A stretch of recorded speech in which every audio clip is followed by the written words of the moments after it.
মধ্যপ্রাচ্যের চলমান সংকটের প্রেক্ষাপটে বিশ্ববাজারে জ্বালানি তেলের সংকট ও দাম বেড়ে যাওয়ায় দেশে মজুতদারি ঠেকাতে ৯ জেলার ১৯টি ডিপোতে বিজিবি মোতায়েন করা হয়েছে। একই সঙ্গে জ্বালানি তেল বিপণনে শৃঙ্খলা বজায় রাখা এবং নিরবিচ্ছিন্ন সরবরাহ নিশ্চিত করতেও কাজ করছে বাহিনীটি। সহকর্মীদের তথ্য ও ছবিতে প্রতিবেদন। জ্বালানি তেল মজুত প্রতিরোধ, বিপণনের শৃঙ্খলা রক্ষা এবং নিরবচ্ছিন্ন সরবরাহ নিশ্চিতে রংপুরের ৩টি ডিপোতে বিজিবি মোতায়েন করা হয়েছে। বিজিবির সদর দপ্তরের নির্দেশনায় রংপুরের মেঘনা, পদ্মা ও যমুনা ডিপোতে ৩ প্লাটুন বিজিবি মোতায়েন করা হয়। ডিপো সংশ্লিষ্টরা জানান, সম্ভাব্য সংকটের শঙ্কায় সাধারণ মানুষ আগের তুলনায় বেশি পরিমাণে পেট্রোল ও অকটেন কিনছেন। তবে ডিপোগুলোতে এখনও তেলের কোনো ঘাটতি নেই বলে জানিয়েছেন তারা। গত বছর এই সময় যেভাবে তেল উত্তোলন করেছে ঠিক সেইভাবেই বর্তমানে দেওয়া হচ্ছে এবং 25% বেশিও দেওয়া হচ্ছে।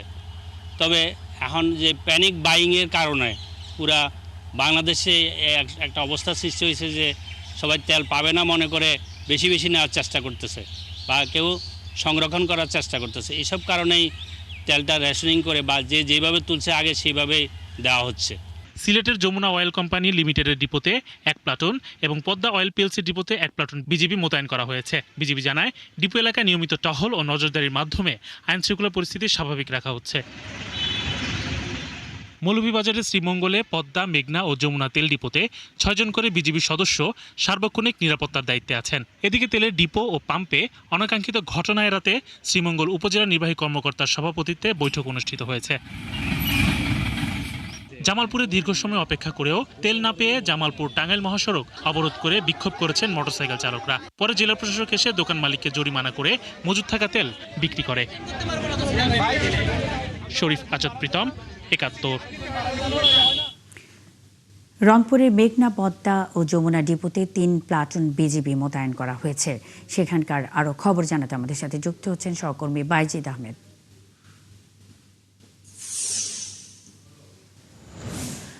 বাইজিদ, ডিপোগুলোতে বিজিবি মোতায়েন নিয়ে কি বলছেন সংশ্লিষ্টরা এবং ডিপোগুলোতে এখনো তেলের কোনো ঘাটতি নেই বলছেন তারা, এটি কতটা ঠিক?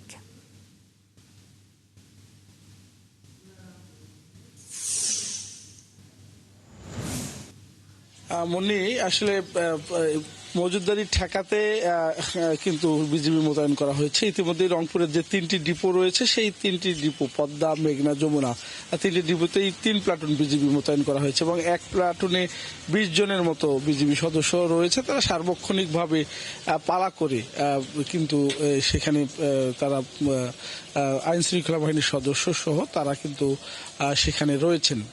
তবে আপনি নিশ্চয়ই শুনছিলেন যে যারা ডিপো কর্তৃপক্ষ রয়েছেন তারা বলছিলেন যে গত বছর মার্চ মাসের 28 তারিখ পর্যন্ত যে পরিমাণ তেল তারা পেয়েছিল এবছরও কিন্তু একইভাবে তেল পেয়েছে। তারপরেও এই যে সংকট, এই সংকটটাও মানুষের মধ্যে যে এক ধরনের উদ্বেগ উৎকণ্ঠা তৈরি হয়েছে এবং সেই থেকে যারা অবৈধভাবে তেল মজুত করছে, সংরক্ষণ করছে, সেই কারণেই মূলত আজকের এই সংকট।